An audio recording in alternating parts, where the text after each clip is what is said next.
morning, class. This is your teacher, Mr. Yuri. Today we're going to be going over a demonstration on how to use the chop saw.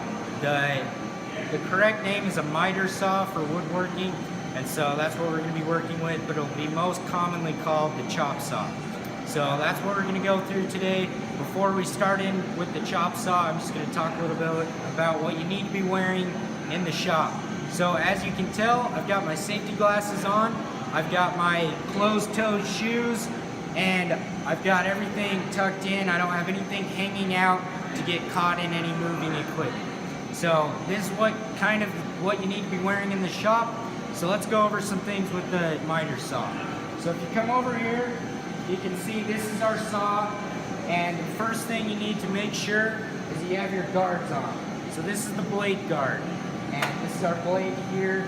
The miter saw can do a lot of things. What we're going to do today is cut through this piece of wood, and that's mostly what you'll be doing with the chop saw. You make a nice line, and then that's where you cut a bigger piece of wood into a smaller piece of wood to work on your projects. So, real quick, the way this works is when it pulls down, the guard comes up. So that way, it's harder for you to get your hand in there at all times. Keep your hands away from the blade, but the guard is there to help you out. So, a few features of this particular saw. This saw has a nice table where you can lay it out. Your wood can lay on here, and so that's a pretty nice feature of this. One other thing, if you want to cut an angle into your wood, so say you don't want a straight cut and you need an angle in there, this releases here, you pull up, and you can pull the saw. And it has your degrees right here, so you can see the degrees where you're at.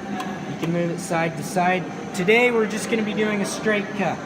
So we'll put it on 0. So you can see where that red line matches right up with the 0. And so that's our angle right there. And so today we're going to cut this. What you want to do is make a straight line. So I have my square here. Let's go. Line it up. Make a nice line all the way across the wood so you know where to cut.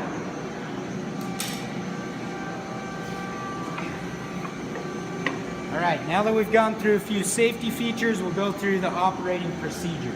So every time before you get to the saw, make sure your hands are away from the blade, and don't turn it on. Your trigger is right here, so keep your hand away from it. Pull the blade down to check. See how it's not quite on my mark, so I want to move this over. Check, and that's where the cut's going to be, right there. And every time before you cut, push the wood solidly against the fence so it doesn't move around, and down. So that way it doesn't move. When you go through the wood, push all the way down and through the wood, lift the blade up, let go of your trigger, and the blade has to stop spinning before you reach down and grab your stock material. So that's the basic procedure there. So that's what we're going to do. And so another nice feature of this is it slides. So if you have a thicker piece of wood, slide this out, push down, and push it into the stock until it stops and the stock is all the way cut through.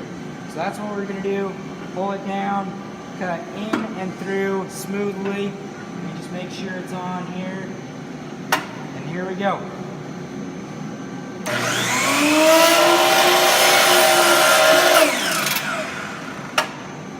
So there you have, the saw blade stopped. Now I can grab my stock. So now I have my piece of wood here that's perfect to go into whatever project that I'm planning on building. So just in review real quick, some safety features. Always make sure your blade guard is in place. When you're cutting, make sure to pull down before starting the blade, and always make sure the blade comes to a complete stop in the up position before grabbing your materials. If you need to adjust the blade, pull on this, and move it to the desired degree, and then let it rest and lock in place. And that's some basic safety features of the saw. And you yourself also need to be prepared. Make sure you're wearing your safety glasses at all times, closed-toed shoes, and make sure nothing is hanging off your body to get caught in any moving machinery. Thanks for coming to class. Please tune in for next week. We'll be going over some features of the table saw and how to operate it.